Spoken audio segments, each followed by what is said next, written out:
Hello everyone and welcome to today's video. Now I have a very special video as I'm going to share two scary Hmong stories from Fresno, California. Thank you to the viewers that submitted these two stories. If you would like to see your stories featured on this channel, remember to send them to the email listed in the description below, and also like and subscribe so that way I can get more adult beverages and you can get an adult beverage and you can get an adult beverage and everybody will be happy. And without further ado, enjoy the show. This happened when I was still living in Fresno, California. It was on an older side of Fresno, not really in the nice new areas, but not the worst area either. It was one of those neighborhoods where every house looked different. Some had chain link fences, some had big fruit trees in the front, and others had old garages that looked like they were added later. My parents moved us there when I was in high school. I was a sophomore at the time. It was me, my mom, my dad, my older sister, and my two younger brothers. We had been living in a small apartment before that, so when my parents finally rented a house, everyone was excited. It was not a big house, but to us it felt like it was big because we finally had a yard and did not have to worry about upstairs neighbors stomping around. The house had 3 bedrooms and 1 bathroom. When you walked in through the front door, the living room was right there. To the left was a small hallway that led to the bedrooms and bathroom, and straight ahead from the living room was the kitchen. Past the kitchen was an old little laundry area, and from there you could open a back door that led to the yard. The garage was detached, sitting near the back of the driveway, and there was an old fig tree behind it. The first thing I remember about that house was the smell. It did not stink or anything like that. It just had this old smell, like sawwood, sawdust, and something kind of sweet. My mom said that it was probably from the fig tree and the old carpet. I didn't think anything of it because my cousins and them had an older house that kind of smelled the same too. Now up next, I'm going to explain some of the weird things that happened in that house. My mom was very picky about the kitchen. She would always clean before going to sleep. The dishes had to be washed, the counters wiped down, and the drawers closed all the way. She hated when drawers were left open because she said that it made the kitchen look messy. One morning, we woke up and 3 of the kitchen drawers were open. Not just a little bit, they were pulled out halfway. The drawer with the spoons, the drawer with the plastic bags, and the bottom drawer where my mom kept old towels. My mom blamed my brothers right away. She said, "You guys were probably looking for snacks last night." My brothers said that they did not do it. They were the type to lie about small stuff, so nobody believed in them. My dad just closed the drawers and told everyone to stop making a big deal out of it. The next morning, the same drawers were open again. This time, my mom got mad at all of us. She said that if we were hungry at night, just to say so. Don't go around sneaking around and leaving things open. My sister and I told her that we did not touch anything. My brothers said the same thing. Again, nobody really believed anybody. On the 3rd morning, my mom stayed up late on purpose. She sat in the living room folding clothes until almost 2 in the morning. She said she never heard anyone walk into the kitchen, but when she woke up the next morning, the bottom drawer was open again. That was when she stopped yelling about it. She still did not say it was anything strange, but I could tell she was thinking about it. After that, little things started happening around the kitchen. A spoon would just be on the floor. A cup would be on the counter even though everyone said that they put it away. Once, my mom even found a small pile of salt in the kitchen table. It was just sitting there in the shape of a little mound. Nobody knew where it came from. Now, another part about this house was that the hallways would have all these weird sounds. One night, I was in my room doing homework. My sister was at her friend's house and I was alone in there. My brothers were in the living room watching TV, and my mom was in the kitchen cooking. My dad was at work. I thought I heard the sound of someone walking down the hallway and stop in front of my door. I did not look up right away because I thought it was one of my brothers just trying to scare me. Then I heard the floor squeak in front of the bathroom, and then a soft knock on my bedroom door. Not a normal knock, just one tap. I said out loud, "What?" Nobody answered. I got up and opened the door, ready to yell at my brothers, but the hallway was empty. I looked toward the living room, and both of my brothers were sitting on the floor watching TV. They were not even looking at me. I asked them if they knocked on my door. They said no. I looked at my mom in the kitchen and asked her too. She said no, but she did hear the knock. She thought I had dropped something. I told myself that maybe one of the doors popped because of the air pressure. I closed my door and went back to do my homework. This didn't happen just once. It happened a few times. This other time, my sister was in the room with me. We were both getting ready to sleep. The hallway light was off and our door was completely shut. We heard what sounded like the floor squeak in front of the bathroom. Then, one tap on the door. My sister and I just ignored the sounds. I told her that it was probably just one of our brothers. She got up fast and opened the door. Nobody was there. The living room was dark and my brothers were already asleep in their room. My parents and their door was closed. My sister looked at me and said, "Don't play with me." I told her that I didn't do anything. After that, my sister never answered the door. Here's another experience with that house. This happened in the laundry area. The laundry area was small and kind of cramped. There was a washer, a dryer, a water heater, and the shelf where my mom kept the detergent. The back door was in that area too. At night, if you went into the kitchen, you could see straight into the little laundry area, and beyond that was the back door window. One night I woke up and I was thirsty. It was probably around 1 or 2 in the morning. The house was quiet, and I went into the kitchen to get some water. I did not turn on the main kitchen light because it was too bright. I just used the little light above the stove. As I was filling up my cup, I heard a soft scraping sound come from the laundry area. It sounded like someone was dragging a fingernail across the dryer. I froze for a second and listened. There it was again. I thought that maybe it was an animal, like maybe a mouse, but we haven't seen any mice in our house. I turned my head slowly and looked into the laundry area.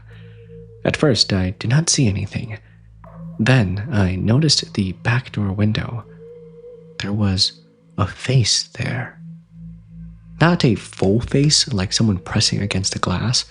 It was more like a face or a shape where a face should be. I could see dark hair hanging down on both sides, and the pale shape of a forehead or cheek.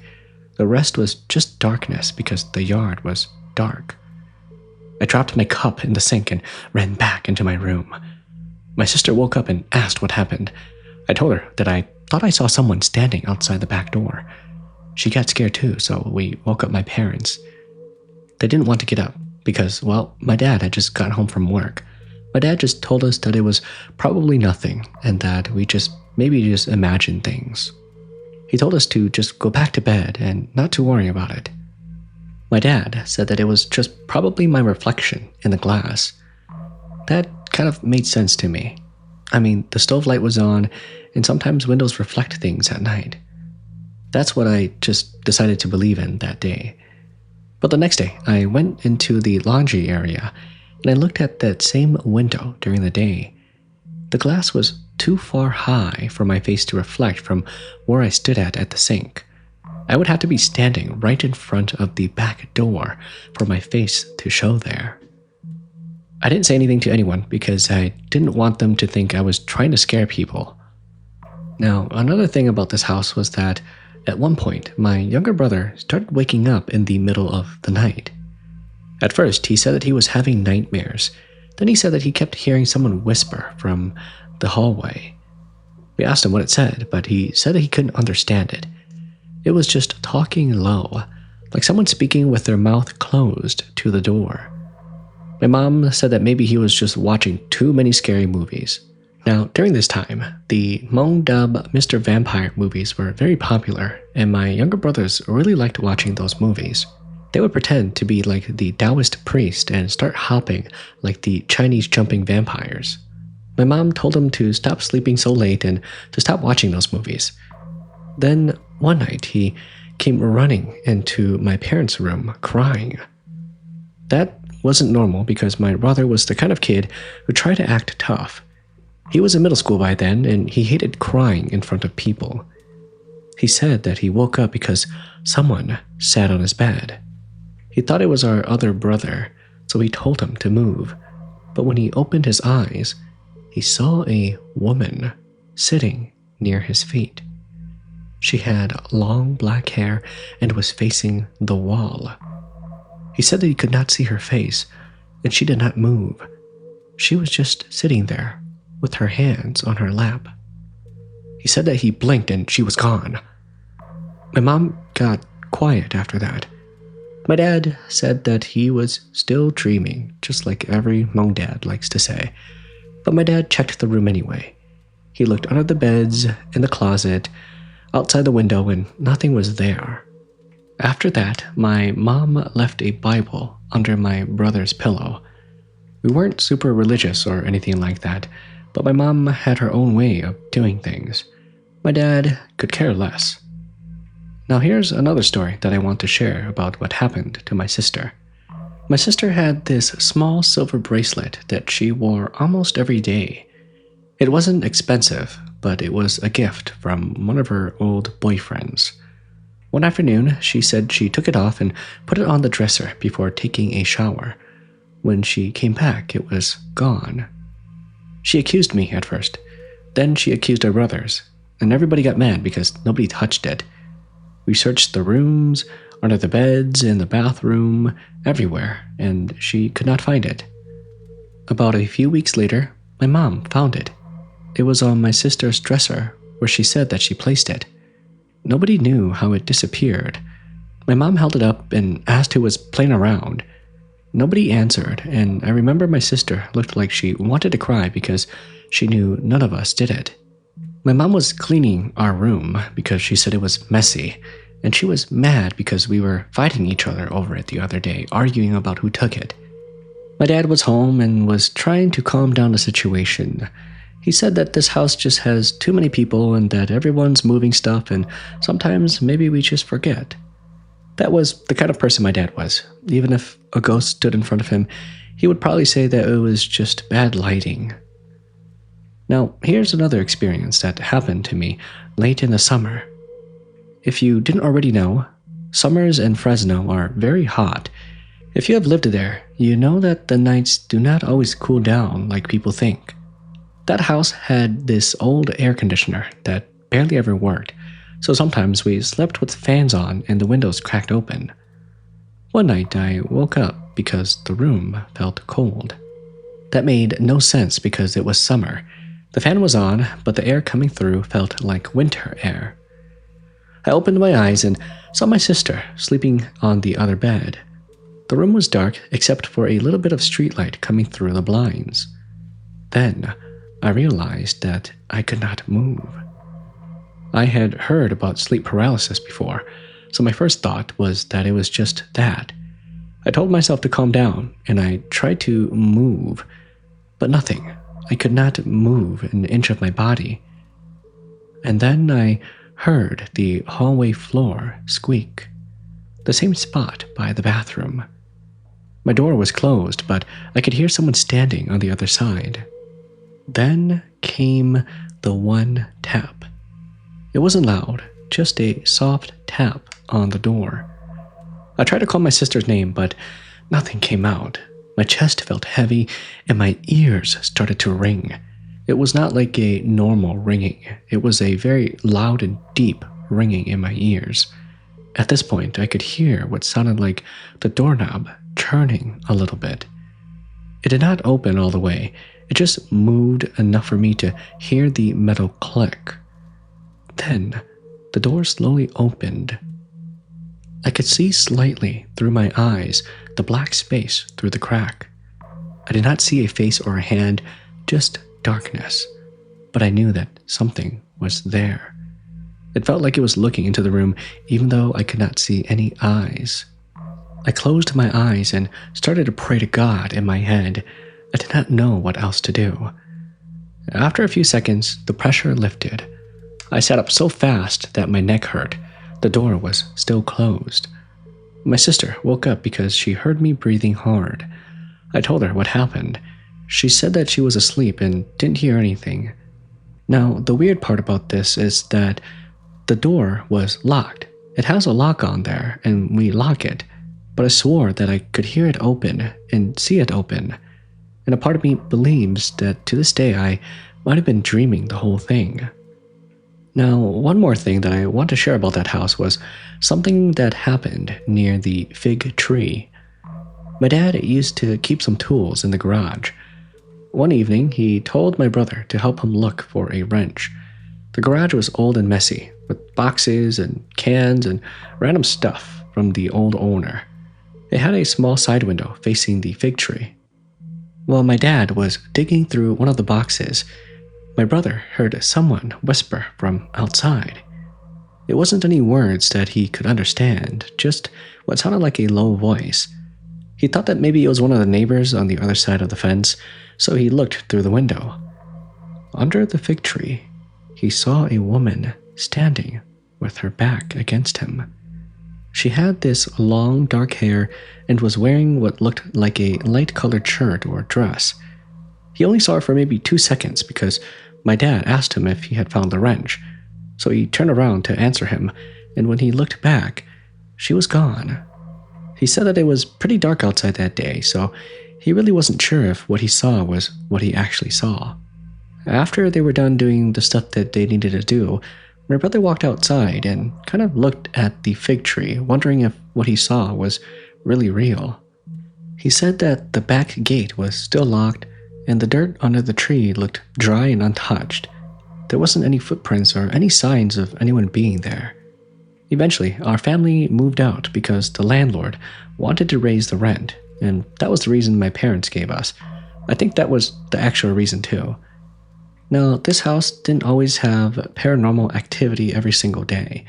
It would happen once in a while, just enough for us to forget about it. So some of these experiences are the ones that I remember from all the years that we lived there. Thank you for sharing my experience, and I'm excited to listen to it on your channel. I have heard a lot of people talk about haunted houses, like they have to be these old houses or abandoned houses. But the house that we lived in looked normal. It was one of those regular one-story house with a small front yard, a driveway, and a backyard. Nothing about it looked scary. In fact, it looked kind of new. My family rented it when I was already an adult. I had moved back in with my parents for a while because I was trying to save money. It was me, my parents, and my younger cousin who was staying with us for school, and sometimes my nieces would come over to visit us on the weekends. The house was near one of those areas where you could hear traffic in the distance all night long. Not loud, but it was always there. The house had 4 bedrooms. One room was being used as a storage room because it was small and it did not have good airflow. The hallway ran straight from the living room to the bedrooms, and the kitchen was on the right side of the living room. There was a sliding glass door that led to the backyard. One strange thing about this house was that we would always hear strange noises. Sometimes it would sound like water dripping in the kitchen, or sometimes it sounded like the shower was running for a few seconds. Every time we would check, there would be nothing there. There would be no water in the sink or nothing wet. My dad said that the pipes were old, and I do agree, that house looked a little new, but from what I understand, it was a little older. One night, I came home from work at around midnight. Everybody was asleep and I was parked in the driveway. I went inside and locked the door behind me. I was hungry, so I went to the kitchen to microwave some of the leftover foods. While I was standing there, I heard what sounded like water running from the hallway bathroom. It was not like a drip this time. It sounded like someone had the sink on all the way. I thought that maybe somebody was in the bathroom, and so I didn't pay any attention to it. I just kept on waiting for the microwave. The water kept on running, and after about a minute, I walked down the hallway and knocked on the bathroom door. There was no answer, so I turned the knob, and the door was unlocked. When I opened it, the bathroom was dark. The sink was off, and the shower was off. The toilet was not running, and everything seemed normal. I stood there for a little while because I swore I had just heard water. It wasn't in my head, but it was loud enough that I thought someone was using the bathroom. I went back to the kitchen, and the microwave had finished. Right when I opened it, the water sound started again. This time, from behind me, like the kitchen sink. I turned around fast, and I didn't see anything. The sink was dry, and I chose not to eat that night. I put the food back in the fridge and went straight to my room. For a while, that was kind of the strange thing about that house. There would be water sounds with no signs of water. It did not happen every night. Sometimes weeks would pass and nothing would happen, and then one night it would start over again. The second thing I want to share has to do with the storage room. Like I said, one of the bedrooms was being used for storage. We kept boxes, extra blankets, old clothes, and some things that belonged to the family. There was one tall wooden cabinet in there that came with the house. It was heavy and kind of ugly, so we never moved it. One day, my cousin said that he lost his backpack. We searched everywhere and finally checked the storage room. When I opened the door, the backpack was sitting in the middle of the floor. It made no sense because we had just checked that room earlier that day, and it was not there. My cousin swore that he left his backpack in the living room. I picked it up and noticed that the bottom of the backpack was damp. Not soaked, just damp. We checked the ceiling and the floor, thinking that maybe there was a leak. There was nothing. The carpet was dry, the room was dry, and only the backpack was damp. I joked with my cousin, telling him that maybe he was smoking that good stuff and just forgot where he put his things. After that, my cousin refused to put any of his things near that room. Now, here's another weird thing that I remember happened in that house. We had one TV in the living room, and sometimes late at night, it would turn on by itself. It would not turn on to a channel, it would just show the Roku menu screen. Now, I don't know if it was because the TV was broken or that we just got a bad TV, but that's one thing that would happen once in a while, is that we would get up in the middle of the night to use the bathroom and notice the light on in the living room coming from the TV. At one point, I remember my dad telling us to unplug the TV so that it doesn't waste electricity at night. At around 3 in the morning, my mom woke up because she said she heard voices in the living room. She thought that someone was watching the TV.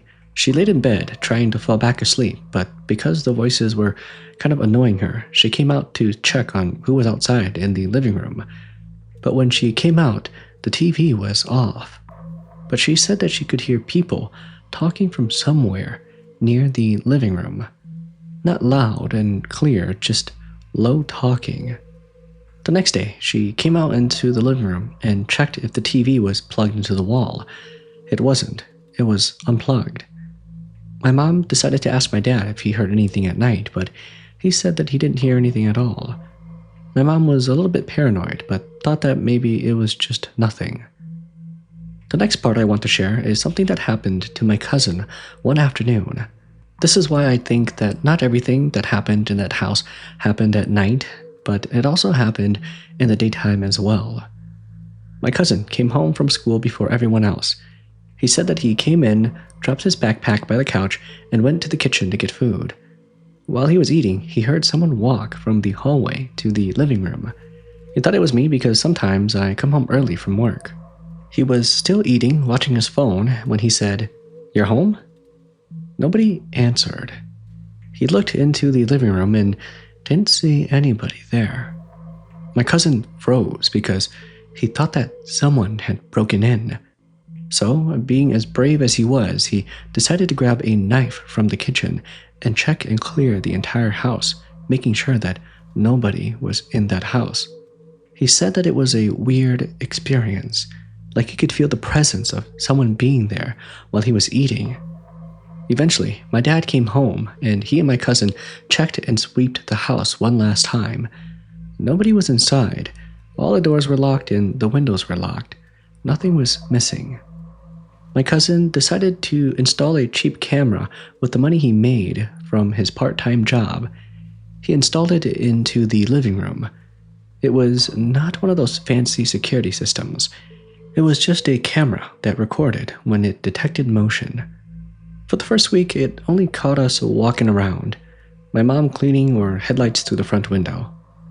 Then, one morning, my dad checked the camera and got quiet. He showed me the video. At around 2:13 in the morning, the camera turned on. The living room was dark. Nothing moved at first. And then the storage room door, which was visible at the end of the hallway, slowly opened. Not all the way, just a few inches. Then the video ended. The next clip started about 20 seconds later. The door was open wider. And the next clip showed it closing. Nobody came out, and there was nothing that walked past the camera. No person or no objects. My dad went to the storage room and checked on the door. He tried to make it open by kind of twisting the knob and messing with the handle, but nothing made it move like what he saw in the video. After that, he put a small chair in front of the storage room at night. For a while, that worked. But the weird thing is that we started to hear the chair move. It was one of those metal folding chairs that Hmong people like to use when they do gatherings and celebrations. At night, we would hear it scrape across the hallway floor. Just one scrape. Not like someone dragging it all the way, just enough to make you wake up. When we check, the chair would still be there. Maybe turned slightly, but we were never sure. One weekend, my nieces came over. They were little, so they slept in the living room with blankets and pillows. At around 2 in the morning, one of them started to cry. My sister was there too, so she got up and asked what was wrong. My niece said that there was a lady in the hallway. She was pointing toward the storage room. She said that the lady was standing there and that her hair was covering her face. She said that the lady told her to not sleep in the living room. My sister calmed her daughter down and they went back to sleep. The next morning, my sister was a little mad at us because she thought that we had been telling scary stories to her kids. We had not. We don't even talk about that stuff when they come over because we don't want to scare them. We asked her about what happened, and she explained to us what her daughter saw last night. I remember hearing her cry in the middle of the night, but I just thought that she was just a child. My sister took her kids home early that morning, and my little niece really does not like to sleep over at our house anymore after that. We never found out about the real history of the house. My dad asked one of the neighbors if someone had died there, and the neighbor said that he did not know. But he also acted strange when my dad asked. He said that people moved in and out of that house a lot, but that could mean anything. It was a rental, and rentals always have people moving in and out. One of the last things that I remember happening before we moved out was to me. I was home alone on the weekend. It was hot outside, and everyone else had gone to a relative's house. My cousin was studying at the library. I stayed back because I had to work early the next morning and wanted to rest. I was sitting in the living room watching TV when I heard the sound of someone walking in the hallway. At this point, I was pretty used to it, so I just ignored it and continued watching the TV. I felt like whatever it was trying to get my attention as it continued to walk back and forth in the hallway. It wasn't loud, but it sounded like feet shuffling back and forth. Eventually, I kind of got annoyed, and so I yelled at whatever it was that was making that noise in the hallway. I was angrily yelling at it and cussing at it to stop walking in the hallway and for it to leave the house and that it does not belong here. After that, the sound of the feet shuffling stopped, and I felt good for confronting the spirit. Now, at this point, you might be wondering if we still have that video of the door opening and closing by itself, and I'll tell you this. My dad deleted the video. He said that it was bad luck for us to have it. He said that by keeping the video, it was like we were acknowledging whatever it was and their existence. So my dad told us to delete the video. But before we did, we showed it to a couple of our cousins one night while we were all hanging out. They didn't believe it at first until we showed them the video. A few of them were a little freaked out, but some of them said that it was fake and it was probably just AI. After that, we deleted the video and lost our only proof of that house being haunted. To this day, I wish that I made another copy, that way I could share it with people. But at the same time, I'm also a little afraid that it might be cursed and we might be welcoming that spirit or whatever it was. But whatever the case, that was our experience when we lived in that rental home. I don't know how I feel about that last story, guys. That's a little bit too convenient for you to have that video but never upload it or share it. But, I'm just going to take it with a grain of salt, okay? It seems like that house was haunted. Maybe some things were a little embellished, but it was entertaining. I had fun reading it, so that's what matters. It's okay. I'm a chill guy. I'm just a chill guy. So, honestly, I don't even know if I would want to have a video like that on my channel too. I feel like I'd be sharing. It's like the Grudge or The Ring. If you're sharing like those scary films and scary, haunted videos, it's like you're passing on the curse to someone else. And I'm the kind of guy that likes to pass on good luck to everybody else. I don't want to share bad luck with other people. But imagine this. Imagine that there's like a evil person out there that knows how to do black magic and they decided to curse a video and share it to you. And then after that, you get cursed and you have a lot of bad luck where even bad things might even happen to you. I think I'm gonna avoid that stuff for now. But let me know what you guys think about in the comment section below. Would you be willing to take on the curse if that means you get to see a ghost? Because I'm not that desperate. I don't know about you guys, but I'm not that desperate. But anyways, let me know what you guys think about the stories in the comment section below. And if you haven't already, remember to leave a like and subscribe. I really need my adult beverages. And YouTube's telling me that you might like this video on screen. So make sure you click it and watch it so I can get more adult beverages. And without further ado, it was good seeing everybody. And I will see you all in the next video. Goodbye.